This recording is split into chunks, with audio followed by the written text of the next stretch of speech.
Iran Israel యుద్ధం నేపథ్యంలో Gulf నుంచి భారతీయులు స్వదేశానికి చేరుకుంటున్నారు. గల్ఫ్ నుంచి ఎయిర్ ఇండియా విమానంలో 149 మంది ఢిల్లీ చేరుకున్నారు. దుబాయ్, అబుదాబి, మస్కట్ నుంచి ఢిల్లీ, ముంబై, కొచ్చి, బెంగళూరుకు విమానాలు నడుపుతోంది కేంద్రం.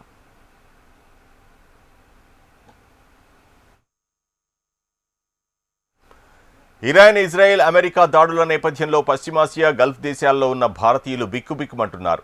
గల్ఫ్లో చిక్కుకున్న భారతీయులను తరలించేందుకు భారత ప్రభుత్వం చర్యలు చేపట్టింది.